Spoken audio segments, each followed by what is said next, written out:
ಮತ್ತೆ ಹಿಜಾಬ್ ಮುನ್ನೆಲೆಗೆ ಸರ್ಕಾರದ ಆದೇಶ ಸಮರ್ಥಿಸಿಕೊಂಡ ಶಾಸಕ ಡಾಕ್ಟರ್ ಮಂತರ್ಗೌಡ. ರಾಜ್ಯದ ಶಾಲಾ ಕಾಲೇಜುಗಳಲ್ಲಿ ಮತ್ತೆ ಹಿಜಾಬ್ ವಿಚಾರ ಮುನ್ನೆಲೆಗೆ ಬಂದ ಕುರಿತು ಸರ್ಕಾರದ ಆದೇಶವನ್ನು ಮಡಿಕೇರಿ ಕ್ಷೇತ್ರದ ಶಾಸಕ ಡಾಕ್ಟರ್ ಮಂತರ್ಗೌಡ ಸಮರ್ಥಿಸಿಕೊಂಡಿದ್ದಾರೆ. ಸೋಮವಾರಪೇಟೆಯ ತಮ್ಮ ನಿವಾಸದಲ್ಲಿ ಮಾತನಾಡಿದ ಅವರು, ಒಂದೇ ಧರ್ಮಕ್ಕೆ ಅಂತ ಈ ಆದೇಶವನ್ನು ಸರ್ಕಾರ ತರಲಿಲ್ಲ.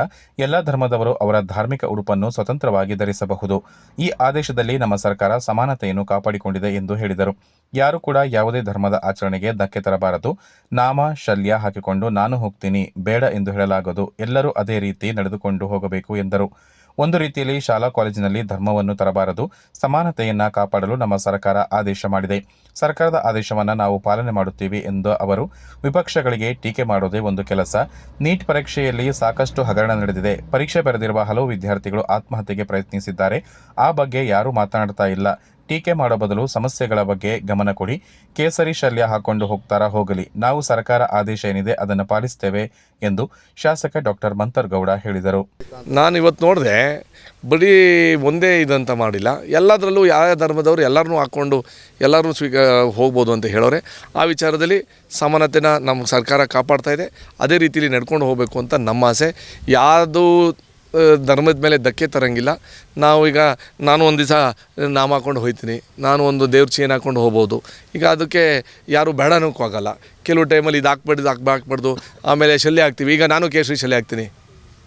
ಕೇಸರಿ ಶಲ್ಯ ಒಬ್ರದ್ದೇ ಅಲ್ವಲ್ಲ. ನಾವು ದೇವ್ರ ಭಕ್ತಿಯಾಗಿ ನೀವು ನಾಮ ಹಾಕಿದ್ದೀರಲ್ಲಣ್ಣ, ನೀವು ಇಲ್ಲಿ ಬರಬಾರ್ದು ಅಂತ ಏನಿದೆಯಾ? ಇಲ್ಲ. ದೇವಸ್ಥಾನಕ್ಕೋಸ್ಕರ ನಾವು ಕತ್ತುಬಗ್ಸೇ ಹೋಗೋದು. ಆ ವಿಚಾರದಲ್ಲಿ ಸ್ಕೂಲಿಗೆ ಕಾಲೇಜಿಗೆ ಒಂದು ರೀತಿಲಿ ಧರ್ಮ ತರಬಾರ್ದು. ಬಟ್ ನೀವು ಹೇಳ್ದಂಗೆ ಸಮಾನತೆ ಕಾಪಾಡಬೇಕು ಅಂತ ಸರ್ಕಾರ ಆದೇಶ ಮಾಡಿದ್ರೆ ಸರ್ಕಾರದ ಆದೇಶ ನಾವು ಪಾಲಿಸ್ತೀವಿ.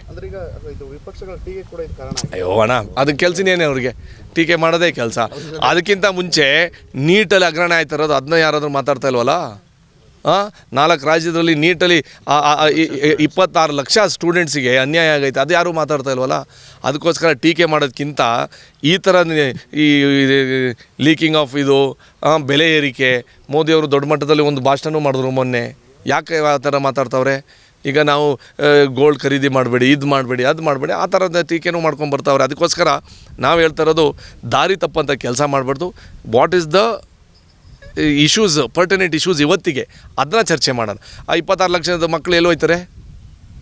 ಕರೆಕ್ಟ್ ಅಲ್ಲ? ಒಂದು 6 ತಿಂಗಳಿಗೆ ಪ್ರಿಪೇರ್ ಮಾಡೋರೆ. ಇನ್ನು 2 ತಿಂಗಳಾದಮೇಲೆ ಇನ್ನೊಂದು ಸಲ ಡೇಟ್ ಕೊಟ್ಟರೆ ಅವ್ರಿಗೆ ಕನ್ಫ್ಯೂಸ್ ಆಗಿ ಬೇಕಾ ಬೇಡವಾ ಅಂತ ಬರ್ತದೆ. ಆಮೇಲೆ ರದ್ದು ಮಾಡೋರು ಇವತ್ತಿಗೆ.